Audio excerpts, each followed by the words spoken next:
All right, so we are live. Welcome to another Run Wild with Us, Ask Us Anything.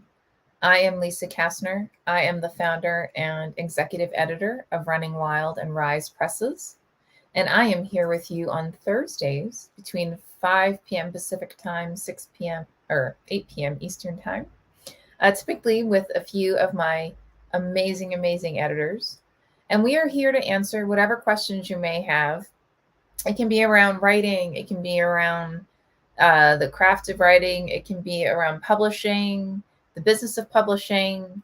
If you want to know what soda one of us is drinking, whatever it is, you're more than welcome to ask us. So typically at this time, I'm here with Peter and Ben, who are two of my amazing acquisition editors. And I'm sure they'll join us in a minute. In the meantime, just as a quick reminder, if you do have any questions for us, please feel free to go ahead and pop them in the comments section of whatever format you are watching us. We're live on Facebook, Twitter, YouTube, and LinkedIn. And what we do is we read that question, and then we take turns in responding to said question. So that way we're sure to make sure that you get your questions answered. Now, if you're watching and it is not Thursday between 5 p.m. and 6 p.m. Pacific time or 8 and 9 p.m. Eastern time, it's not a big deal. All you have to do, go ahead, pop those questions into the comments section. And what we do is we go back and we check, and we will then respond to those questions in the subsequent time. Caroline says, hey, everyone. And Margaret says, hi. Hi, guys. Awesome to see you. You are two of our favorites, I must say. I do know that we have a couple of questions remaining from last week, so we are going to address them. I'm just giving both Peter and Ben a moment to join. I'm guessing they're just running a little bit late. So I'm hoping everybody is having a fantastic week. I myself, I've been super busy. I've been working on, Tejas says, hi, hey, awesome to see you. Thank you for the inside scoop on Guardians of the Galaxy, by the way. I'm really looking forward to seeing it. Anyway, so this week I volunteered to be a part of, I think it's the Southern California Crime Writers Association. They have an annual conference. And so I will be basically editing or providing feedback on the initial, like up to 10 pages of whatever novel or book has been submitted. So I've been working hard on that. Hey, Ben, how are you doing, young man? How are you? I am well. Awesome to see you. Is that your glass of wine? No. So I messaged all my acquisition editors and warned them I was probably going to have a glass of wine with me. I would have something other than what looks like a shot drink, like a hard drink, but I was running out of time, so I just grabbed the closest glass I could find. But this is just white wine, guys. Or if you're under the age of 21 in North America, this is grape juice. So it beats the big tumbler there. Yeah, right? Totally. CJ Grant says hello. Caroline, hello, CJ. Hey, CJ. Caroline says, I have a question. Nothing like asking you a big one. I'll wait. Great to see you, Lisa. Oh, okay, cool. Awesome. We actually, Caroline, we still have a question from last week waiting. So I was just giving Ben and Peter a chance to join. I'm just double checking usually if Peter can't make it, he'll text me and say he can't make it. So I'm just double checking to see if he let me know that. So far, no. So I'm going to guess he will join us in a minute. Yeah. So in the meantime, Ben, how have you been? How's your week been? It has been good. And what have you been up to, young man? I've been doing some editing. Yeah. And you've been doing some work on your work as well. I have. to keep me running ahead of you.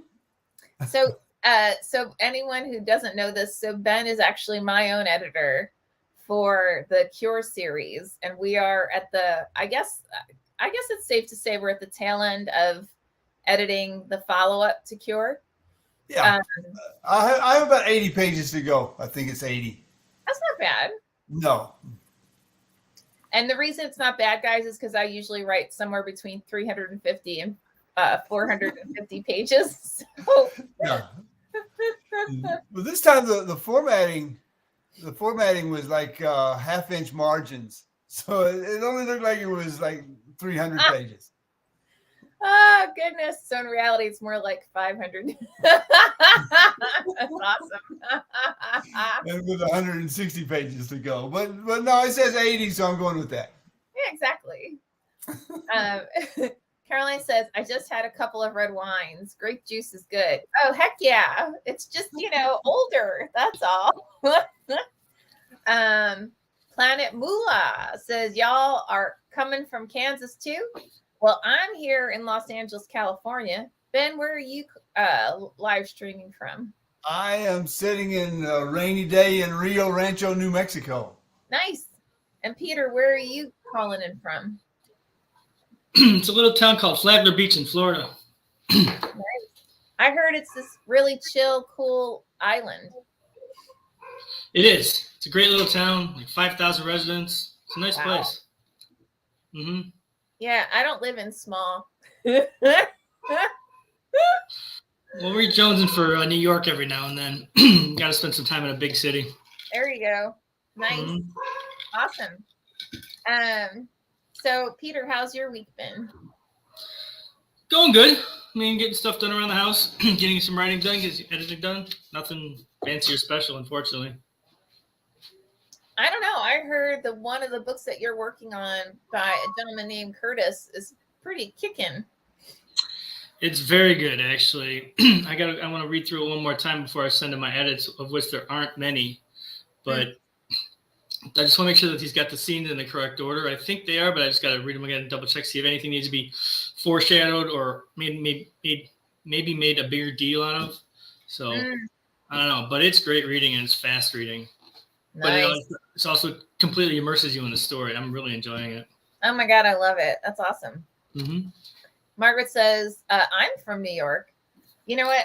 I used to commute every weekday from Philadelphia, Pennsylvania to New York City for work. I to this day, I say it was the best commute I ever had because I just took the train and I had Wi-Fi on the train. So I'd sit in one of the like cafe cars and I would work on the cafe car, have my like latte or whatever, my coffee. And then by the time I actually got into New York, it was maybe a mile walk from the train station to my office. And I had a roller bag. So I'd just walk that mile. I'd get a little bit of walking in. By the time I got into the office, I pretty much had everything done. All I had to do was take my calls. And then I'd take the train back, and on the train ride back, I'd usually either listen to music or read a book. So that was pretty cool to me. Teja says, I am in Hoboken right now in the middle of my shift. Wow. I remember Hoboken, New Jersey. That's a cool little place. Caroline says, have to ask Ben. Dude, you're totally called out. I'm just saying. How is Tara coming? Last Thursday, you were on chapter 5. How does she know that? Is she just following you online or something? I told her. Oh, okay. So how's Tara going? This week I would be on chapter 6, but I did a chapter break for you. So now I'm still on chapter 5. Got it. Because I added a break and it changed the chapter numbers. But I'm about to send it to you to let you see where I am. I'm not halfway yet, but I'm going to go ahead and let you see it and see where I'm headed. Oh, cool. See if you want to follow. Margaret says, I'm in the suburbs of New York, which is about 40 minutes from the city. That's not bad. I think that's pretty cool. So I'm actually going to totally pivot because we've got two questions that could actually take a pretty good bit of time to answer. They're really kind of meaty. So last week, Caroline asked us, is it harder to edit a certain genre? Like, is it more difficult to edit a memoir? And I'm totally going to punt. One of you guys can answer first.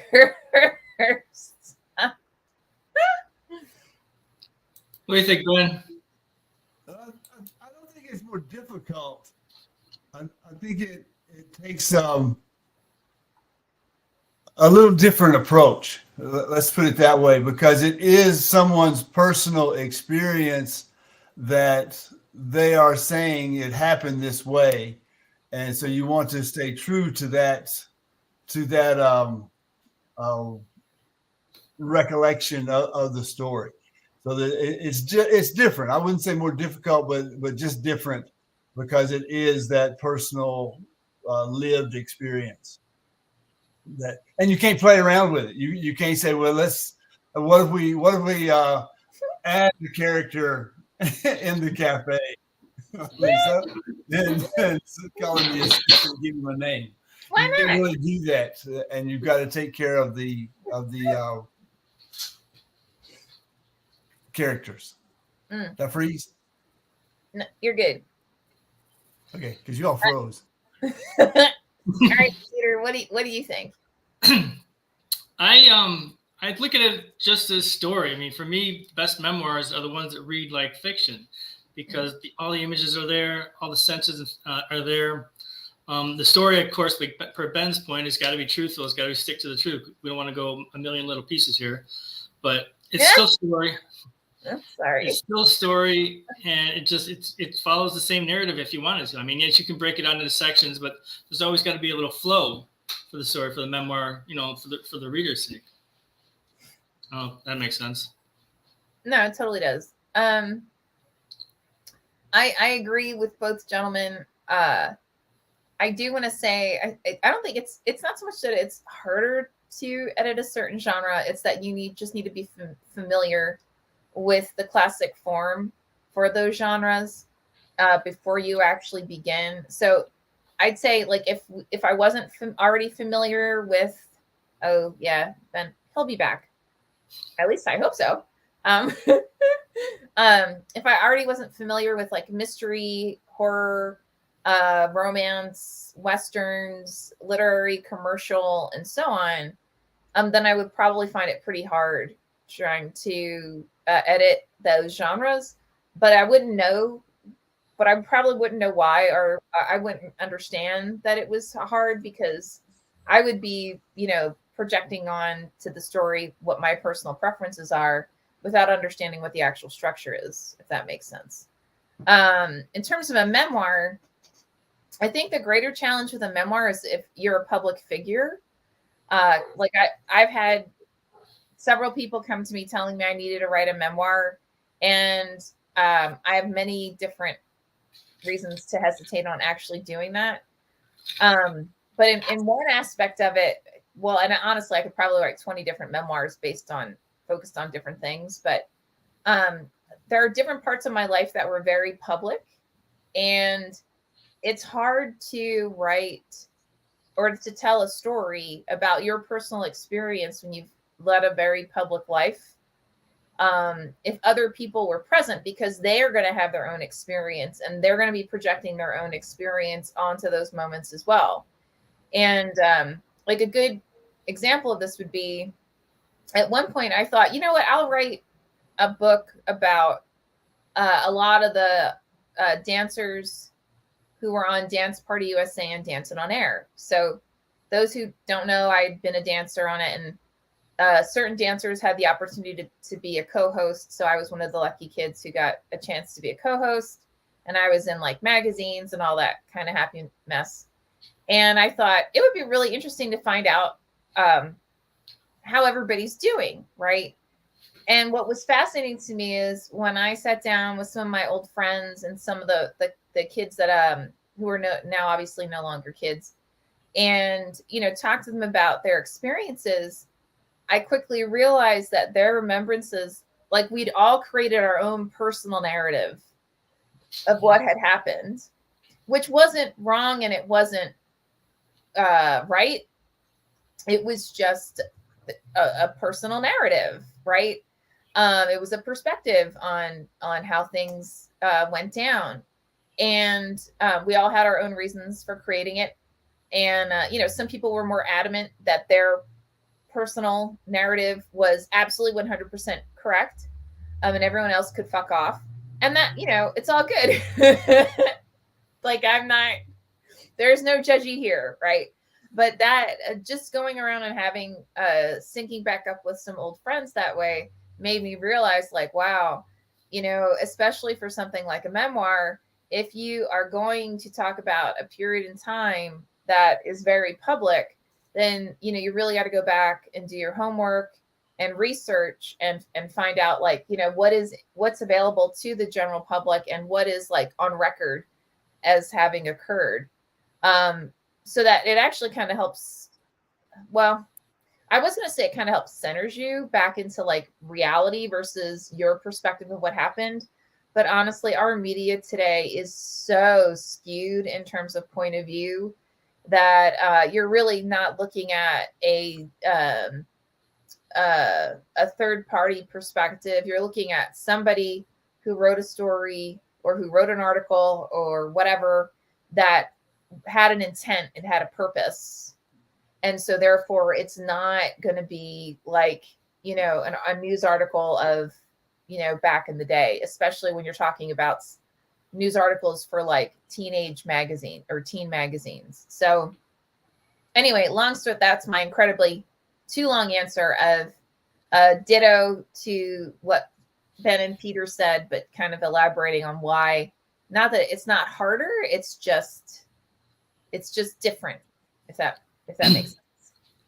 Right. And to your point with the different genres, I mean, it's in a way, it's almost like just switching gears to match that writing style, that flow, that story arc, and the structure of the narrative. Still going from literary to commercial fiction is a decent sized leap, but it can be made if you're paying attention to what the author's point and the rules of narration within commercial fiction as well. Mm-hmm. Totally. Yeah, absolutely. And by the way, Caroline, that was a great question. I that's why I punted last week when you brought it forward, because I was like, dude, this is not a minute answer. Like, we're all going to come back with like much more elaborate responses. So even sometimes when as a reader is that doesn't ring true. And that doesn't ring true. Let me ask the author, are you sure you were only this age when this happened? Yeah. And it's, and sometimes you got to ask them to scrape the memory and say, yeah, well, let's see what else was going on. No, you're right. I was a little older, or no, I was younger, whatever the situation is. But if they come back and say, yeah, absolutely. Okay, let's go with it then. I can't argue that or say it doesn't ring true as a reader. If it happened, it happened. So it rings true because human experience is so diverse and wide ranging. So those are the kind of conversations that I'll have with a memoir, and then the author, of course, will come back with some concerns about the people who are being written about for some of the reasons Lisa said. They're going to have a different narrative, but this is my book, and you write your own book, and and so there's been those conversations about how to protect the people who need to be protected while being honest with the people who need to hear honesty, and so there's a balancing act there. And that it's interesting that you bring that point up. Because this weekend I'm going to talk about structure at the Diamond Valley Writers group. And I know I've already been, because I asked, right, like, what are people working on? And it turns out there was quite a few people working on memoir. And one thing that I feel like is very common is that there is a lack of understanding of what is a memoir versus an autobiography versus a biography. And, you know, the reality is that like a biography is a third party who is writing about an entire life, right? It's intended to be more journalistic style, right? It's intended to be more classically, it's intended to be more of like a third party looking the outside in and providing that unemotional third party perspective. And an autobiography is the individual whose life it is looking back on their personal life and saying, as a typically as a public figure, and saying this has what occurred, and then usually there's reflection on how those moments impacted the individual. But the reason a memoir, in my opinion, has blown up in like the last 15 years or something like that is because it's focused on a specific period of time and about a specific theme or topic within that individual's life. So it's much more emotive. It's much more passionate. It's much more subjective, right? So it's kind of like you get to read the Kardashians, right? Because you're going to share things, or typically an author in a memoir is going to share things that they would never share in a biography or in an autobiography. They're going to get very personal.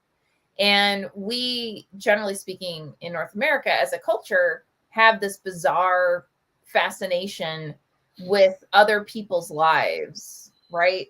Almost like, man, you know, if I focus on someone else's life, then I'm not going to feel so crappy about, you know, like my dog peeing in the living room or something like that. I don't know. I don't have a dog, just, you know, so you know. But it's you know, and I think a lot of people who are writing memoirs forget that that's really what a memoir is, right? It's a focused period of time, specifically regarding a topic within that period of time. It's not going to cover everything, right? And so they kind of get taken away, and then they lose the arc that they should be writing against, if that makes sense. So I don't know. That's my blathering. Okay, so I don't know, guys, should we go on to the next question? We have one more from last week. Follow up on that though. It should have a universal theme that appeals to other people. Oh, agreed. Yeah, and it can't be just a vanity project for your own benefit. I mean, it's great to write that, and I'm not saying don't write it, but consider the reader base out there, the audience, that invisible audience, who's going to share this type of experience, not the same experience, but this type of experience that I'm capturing with this meaning and these emotions. Yeah, 100%. I agree. Okay, so Teha asked, which I know that's the entire reason why you called in this time, because you wanted to find out the answer to your question. What's the highest number of times you asked an author to edit something? And how do you ask them again when you have already asked them a lot of times? I'd say 9. Holy shit, really? I mean, oh. I've gone against writers. I mean, I've got a story of a screenwriter who I was working with editing his movie script. Mm-hmm. And there was one thing that he just left this huge gap in the story, and I kept bringing it up. I'm like, dude, you got to include this in there. You got to have this foreshadowing so that when this scene happens, we're expecting it in the back of our minds. It's not a total surprise. It's not a cop-out, a cheap shot. Yeah. I mean, over and over and over again, I'm going back and forth with him. His assistant director is going back and forth with him about that part, so, to no avail. I mean, he ended up leaving it on the out of the movie entirely. So, wow.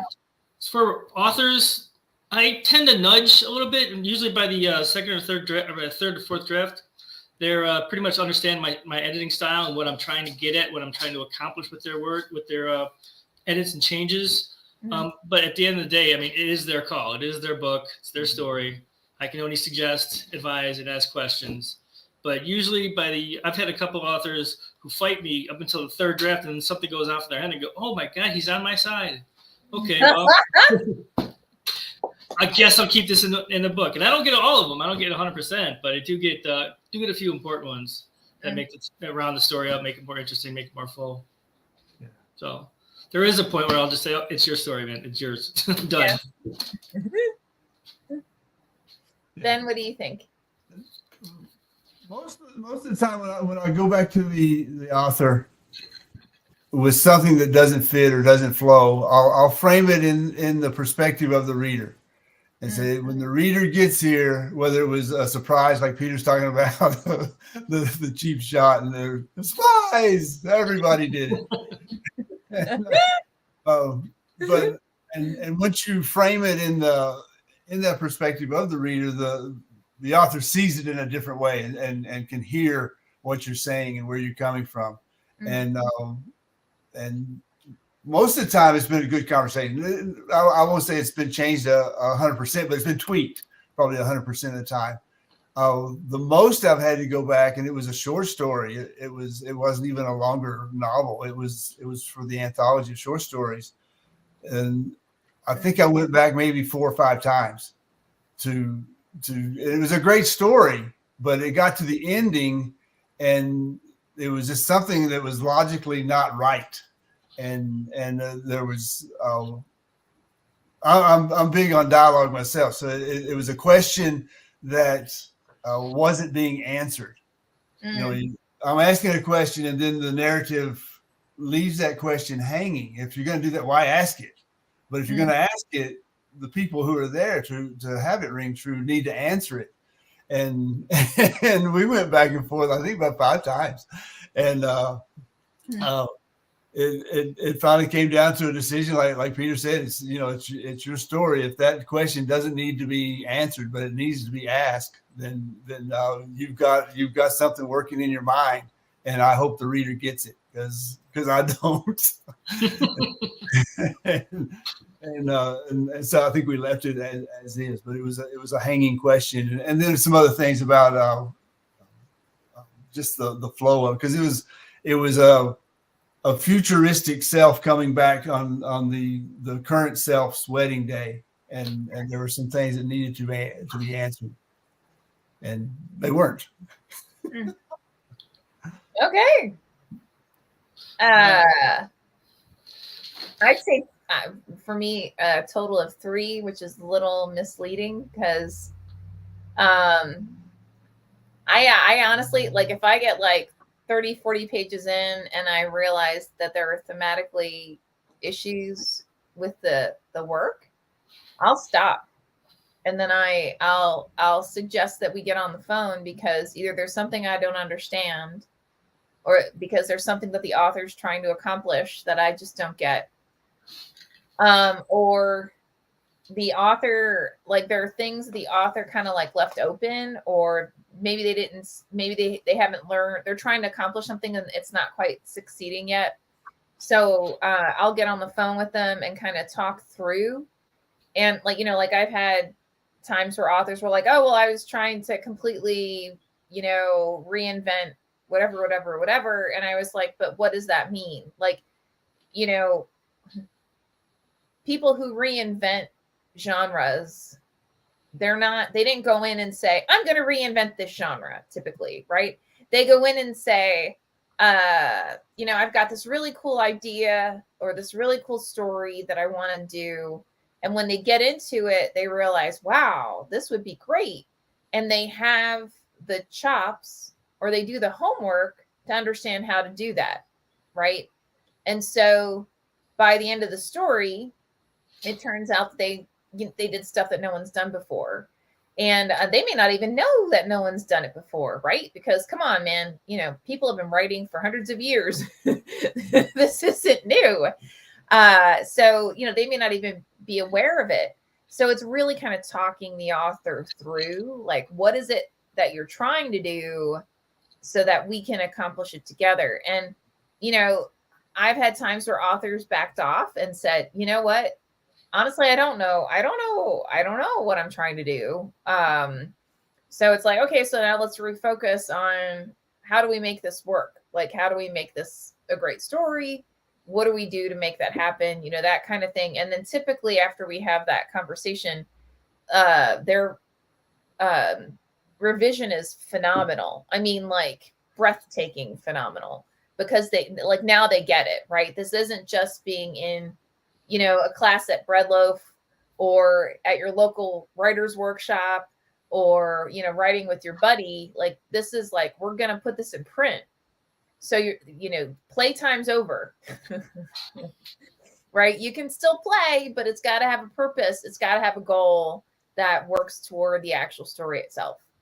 And once they get that, it's like, oh shit. Okay, yeah. All right, now I get it. Cool. Game on.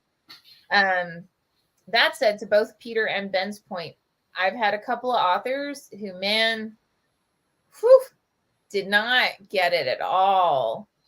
And, you know, there comes a point you go, you know what? It's all good. You know, it's your story. We'll do what you think is best. Now I say that with the caveat, like, if it's complete crap, we're not publishing it. And I'll tell them that, like, this doesn't work. Right. For whatever reason. And I'll tell them why it doesn't work. Mind you, this is, you know, 1% of the authors that we've worked with across all forms, right? Short story, novel, novella, memoir, nonfiction, whatever. And the few that we have, this has happened with, and we're like, you know, this doesn't work the way you think it's working. Oh no, it does. You know, and then and we're like, okay, well, it's good enough, right? Like, it's publishable. It's just not accomplishing what you think it will. I want to say, at least that I'm aware of, I'd say every time when we submit the piece for reviews, the reviewer basically, it's almost like they read our minds and quote why it's not quite working. And you know, we talked about this before. I just feel bad for the author, because you know, obviously the author was incredibly passionate about the piece and really believed in it, and really, really, you know, thought that it was like God's gift to fill in the blank. And, you know, just, you know, stood behind it 1,000%, although there isn't such thing, but, you know, but hey, you know, so for me, yeah, 3, but again, that's a misleading number. So cool. Wow, we're already a little half past the hour. I don't know, Ben and Peter, do you guys have anything that you want to talk about or bring forward? Well, I'd like to expand a little bit on Ben's point earlier about reading from the editing from the reader's perspective. That's how I approach it. I go, we don't understand, or I'm not following this. It's never a you should do this or you should do that. It's a we don't know how we got here. That kind of thing. You need to back up a little bit, and for the reader's sake, make it more clear. Oh yeah, 100%, absolutely. And that's a good point, because we've had people submit with us to be editors, and it wasn't that they were bad editors. It was that they would be great as like concept editors, right? Or like if someone needed a ghostwriter, they would make great ghostwriters. But for you know, our real focus is taking great stories and making them, helping the author make them whatever they, you know, even better, right? Like absolutely phenomenal. And with that as the focus, it means we're not changing it. We work hard to make sure that it's still with fulfilling the purpose the author wanted it to fulfill. And we've had some amazing editors come forward who were like, oh, well, I would not accept this because of X, Y, and Z, and then provide like super detailed edits to the sample work, which again proves they would make a phenomenal concept editor or a phenomenal you know, ghostwriter, but it probably wouldn't work well for the purposes of what we're accomplishing. So Oh. I'm sorry, Ben, were you going to say something? Just that well, it dovetails off both those. The process of reading it, we don't have the luxury of reading it first and then going back and polishing next. We polish as we read. And the danger of that is there are times when we don't know where the author is going. And so the conversation has to be had of, you've got these things that are foreshadowing something, I hope. and because it's a great foreshadowing, but as I continue, how far are you making the reader wait for that foreshadowing to be enlightened? And so those conversations are key to where, okay, if you tell me it's going to happen, I'll keep going. But if it's not going to happen, we need to do something now, because the deeper you go, the deeper the hole, the harder it is to climb out. And so it goes back to just having that conversation of letting the author know what you're seeing or not seeing. Mm-hmm. Cool. Peter, what do you think? What was the question again? I don't know. I think we were just like talking out of our butts, but that's fine. I was just listening to Ben. I had something to say and I forgot what it was. So, the purpose of editing, and Ben was talking about how we tend to have limited time to edit. So, right. Okay, yeah. I used to have the time to read the entire story all the way through, so that I knew what was coming before I even started editing anything. And that's what I would tell the authors: is I'm going to read this whole book. But then the book started getting longer, and my free time started getting shorter. So I'm just editing through the first time, editing the first pass through, anyways. The second and the third pass, now I know better what's going on. I've got a stronger foothold. But yeah, I edit the first time through, and I look for storylines that don't go anywhere, things that just kind of like land with a thud and don't do anything. Mm-hmm. So yeah, totally makes sense. Mm-hmm. Cool. All right. Well, honestly, I can't believe it. We only have like 23 minutes left. So guys, if you're watching live, then feel free to go ahead and pop your questions into the comment section, and I will reply, or I'll read aloud that comment, and then Ben, Peter, and I will be sure to respond to it. If you're watching this and it is not 5 p.m. Pacific time, 8 p.m. Eastern time on a Thursday, that's not a big deal. You can go ahead and pop your questions into the comments section, because we do go back and answer at least relatively relevant comments. Every once in a while we'll get something goofy that I'm like, yeah, okay, whatever. So we most likely will not respond to that. But otherwise, yeah, we respond to the majority of the questions that come forward.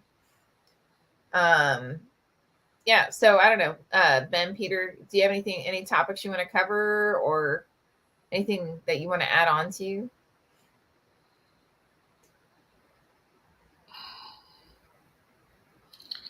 Not especially. No, I'm not coming up with anything. The silence is a no, I think. I was trying to think of because it is just it's got to be a relationship between the author and the editor, and with an understanding. And basically, to sum up what we've talked about tonight, that's what it comes down to. And it's got to be mutual. Are you done? Okay. Mutual respect, because I've had some authors. I am now. That's awesome. Mutual respect on both ends, where we respect the reader, respect the writing and the author. They have to respect where we're coming from as well. And like when we make suggestions, that's fine. Do the revision, submit it back to us. Do second round, third round. But after that, we're done. I mean, you can't keep editing things, because I'm not reading the whole book anymore. I'm just reading the things, brushing over, seeing that everything was caught, the continuity is still there. But my majority of my work is done. If you're going to start changing the story at the final hour, I mean, that's you're on your own. You can mess up your story that way, and I have no control over it, because I'm already on to the next project when I'm turning in the initial novel. So only had one author do that. It still bugs me, obviously. No, we didn't notice. Okay, so Caroline, who's coming up with some really amazing questions tonight, as of last week's asks. All right, here's a big question. What is the hardest thing you have, each and every one of you, ever had to write?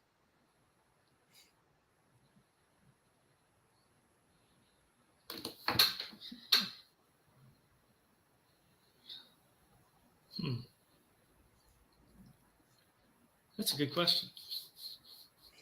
To write. What's a good answer, Peter? I'm buying time here. So, completely different sides of the coin. On one side, I had to write a 2-page business plan for Running Wild. So it was really kind of condensing all of our very emotive, passionate purposes for even existing into 2 pages and making it very business focused. And then the other one would be my father's eulogy. So. Yeah, my best friend's eulogy counts there too. Yeah. My best friend, I just attended the services. I wasn't asked to write, but that said, I was the only non-family member who was allowed there. So I'm pretty blessed for that. And this is my cat who keeps, visiting us. I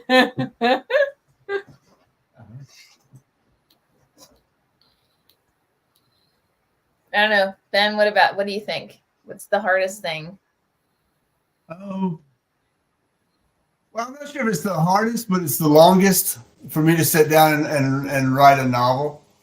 Because I do approach it with a mindset of a poet's approach, and poetry, if it goes too long, it loses energy, and once it loses energy, it drags. You can tell when it's gone too long.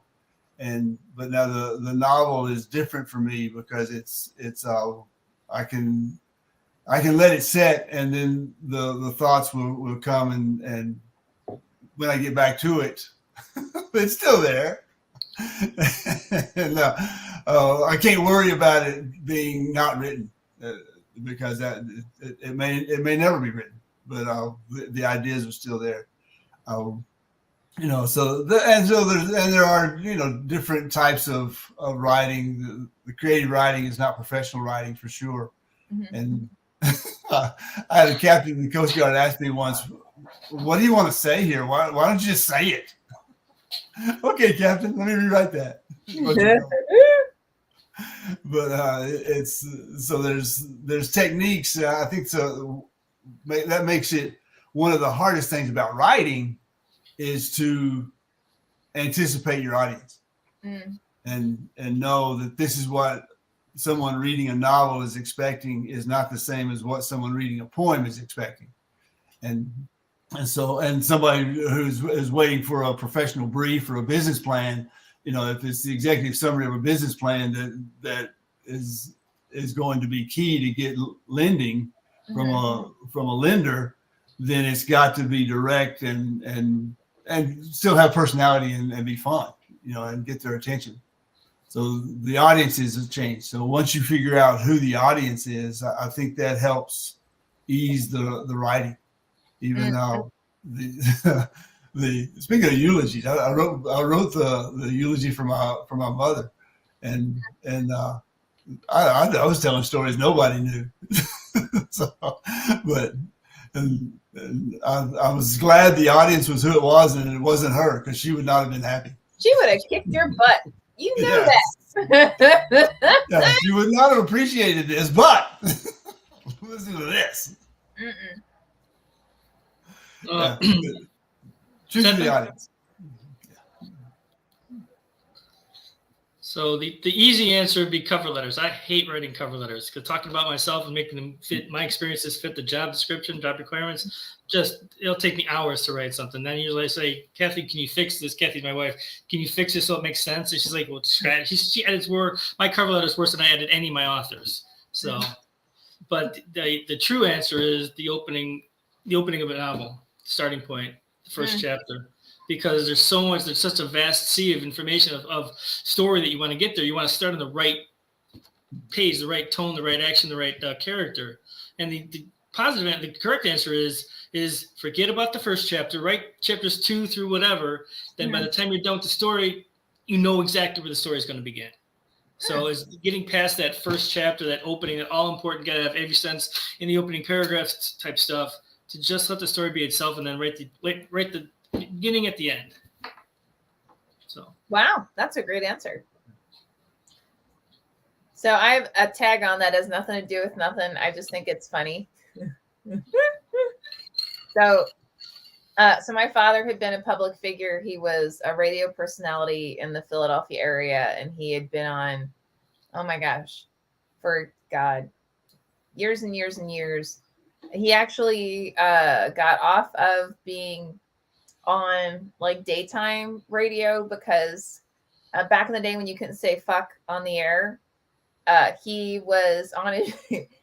Ben's already laughing. So he was on the air, and it was, more like, I guess what we like to say, call nookie time, right? For the show. He was on a big band radio show, and he thought his mic was off, and he went, oh, fuck. Like he was looking at something, and his station manager came running in. And he was like, do you know what you just said? And he just my dad looked at him like, what the fuck are you talking about? And then looked at his mic and was like, oh, because back in the day, if you said fuck on the air, you could lose your license. And so that meant you're out of business, right? So word spread that, and plus, but this was also back in the day when Kastner was considered too ethnic a name.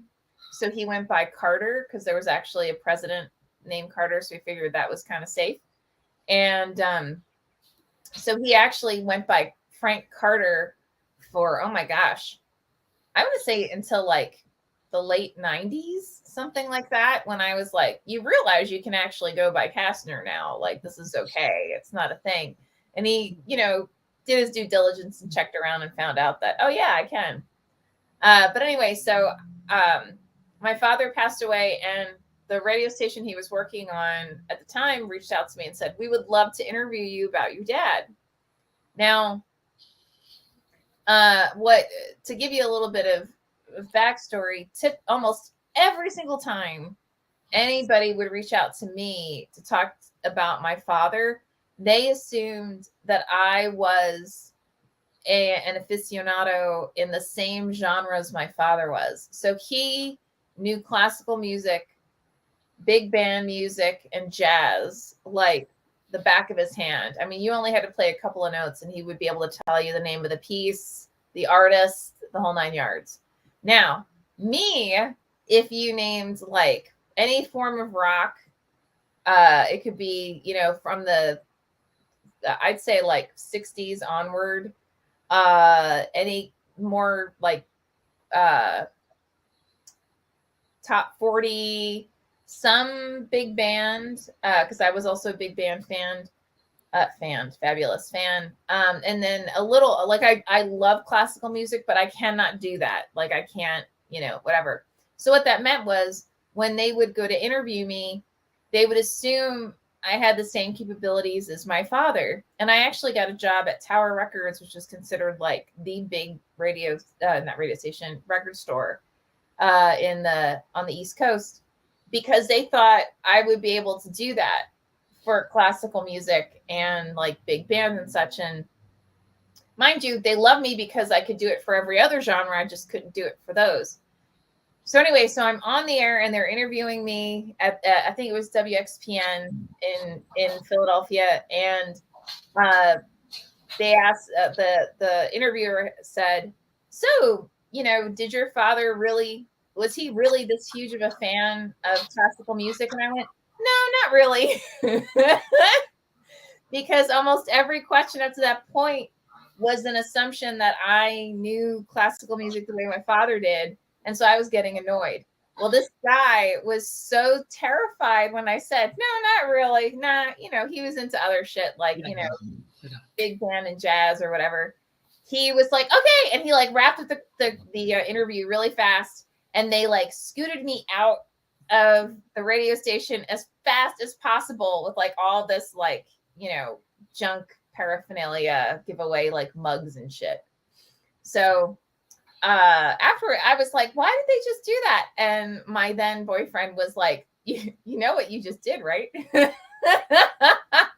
Because they had been playing it up. Like, here's this guy who like knew everything about like classical and big band, like the back of his hand. And you just basically told him, yeah, fuck you, you're wrong. So they had to get you out of there. But anyway, so I thought, yeah, that was actually pretty funny. Which now they'll watch this and go, oh my God, we're going to sue her. And that's fine. So. Very cool. CJ says, I agree with Peter that let the end come before writing the first chapter. Just got to keep telling myself that. Who, by the way, Peter still owes me a novel.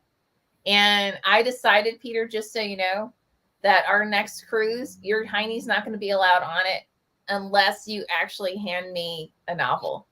And I'll even let you like physically hand me a printout as our tushes are going onto the goddamn boat, but your ass is not getting there. Kathy can come, but you, until you hand me that novel. I'm just saying. I respect that. My first thought is another thing that Kathy can go to that I can't. So yes, I have that in the back of my mind. Finish right. this novel, get it done. This is actually the opening that I've been struggling with, and I keep Rubik's cubing the beginning of it, and keep just spinning my wheels, just not getting anywhere with it. So do it. I just gotta listen to CJ's advice and just write the end before the beginning. Yeah, and stop fucking with it. Just get it done, man. For those watching who don't know, I try to, because everyone behind the scenes, in all honesty, gets paid shit, and they're doing their work because they're really passionate about it, and they absolutely love what they're doing. Otherwise, they wouldn't be here, including myself. I don't pay me, by the way, just so you know. And so I try to give us a treat. And like in the last year, or I guess technically this year, right? Yeah. We went on a cruise to Mexico, and it was just a great time, an opportunity for us to all hang out and spend time together and just kind of get to know each other on like a more interpersonal basis. So my intent is, as long as everything keeps going well, is that I'm going to provide that offering again to everyone behind the scenes for next year, probably January, February of 2024. So my threat was basically that Peter can't go unless he hands me his novel. So, ha ha ha. It's all right here. All right, man. You got to make it happen. I'm just saying. I will make it happen. I'm looking forward to it. Caroline says, can I come? Well, honestly, it's really just intended for all of the editors and everyone who works behind the scenes. It's not intended for the authors. But I mean, we can bring it up. Like, we can talk about it, all of us who've been working here forever, if we want to invite the authors as well, because we could change that. But anyway. So yeah, we'll talk about it. We'll see. Because that might be a lot of fun to invite the authors that we published that year, as well as, the editors and everyone behind the scenes. So, Teha asks, what are your top 3 favorite books and movies? I have a question for Peter. Do you have the end in mind? Do you know how it ends? Yes, I do. I know exactly how it ends. Okay. And will it change? Have you seen that change as you write? At this Or point, it's pretty solid. It's pretty solid. I mean, it's got a really, really, really huge plot twist right at the end that I'm going to work like hell to cover up so that nobody expects it. You know, I love those. Yeah, so this is something that's been percolating in my mind for years. I actually have the first draft or the second draft written out. I'm just rewriting the first paragraph over and over and over again, like my own freaking whatever the hell, not hell, but purgatory. No. Same thing, whatever. So, but it's written, it's solid. It needs to be fleshed out and edited and cleaned up. Yeah. But I just got to put that first paragraph, first chapter aside and just blast through the rest of the novel, just get it knocked out because I know who's going to do what they're going to do, how they're going to do it, who they're going to do it with. I just need to just say, screw it, put down the drink, put down the movie, put down the book, and write. So, yes, distraction. There you go. All right. So now back to Teja's question. Top 3 favorite books and movies. Well, I love Cormac McCarthy's No Country for Old Men. Mm-hmm. I'm actually reading his book, The Passenger, now.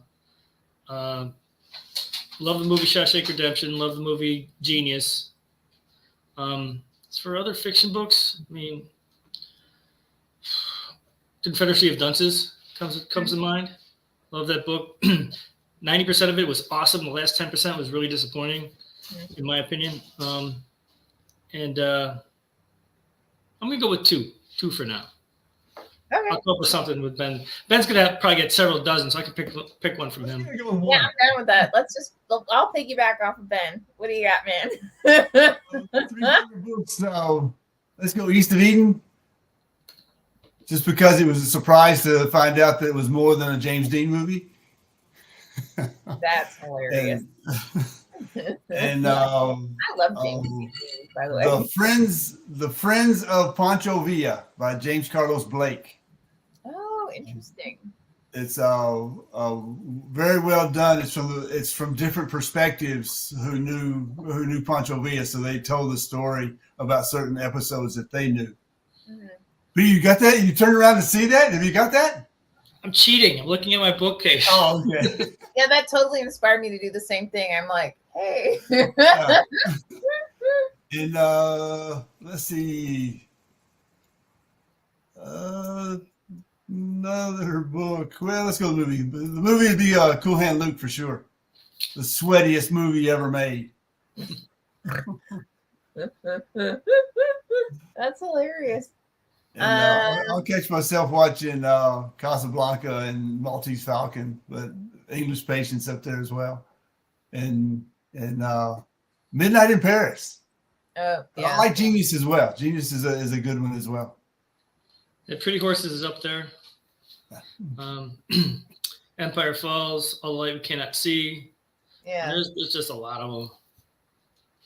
Yeah, I can't give you a top 3 just because to their points, like there's so many brilliant movies and books out there nowadays. I mean, the book that got me into reading was The Count of Monte Cristo. I think I read that like 4 times when I was a kid. I just thought I really associated with the primary character. I mean, I also read Frankenstein, believe it or not, a couple times. I was forced to read Animal Farm because I switched schools 3 times, and somehow the one school then went, okay, you have to read it again. Then it was like, read it again. There was Animal Farm, and like there were 2 or 3 other books. And after like the second time, I was like, dude, I already read this. Do I have to do it again? And they went, yes. And I was like, oh, for real? Like at that point, I pretty much had the books memorized, but it was like, okay, fine. It also depends on what my purpose is for reading it, right? Like, am I reading it because I want to just like escape, or am I reading it because I want to be devoured into a story or whatever? I'm actually really looking forward to Guardians of the Galaxy. I loved 1 and 2, so I'm looking forward to 3. I really enjoyed Deadpool. I just thought it was ridiculous, and so. But again, right? I'm watching those just for pure pleasure. I'm not watching them to be engulfed in a story. If that makes sense. So. And with that, we're just about done. We have a few more questions to cover that I'm going to say we'll cover next week. I want to thank again everyone for joining. Caroline, Teha, Margaret, CJ. I mean, gosh, you guys are all just, as always, absolutely phenomenal. Thank you so much. And I want to thank Ben and Peter yet again for being here and answering all these amazing questions along with me. And with that, thank everybody for joining us. And we look forward to seeing you next week. Have a great one. Ciao. Bye, everyone. See ya.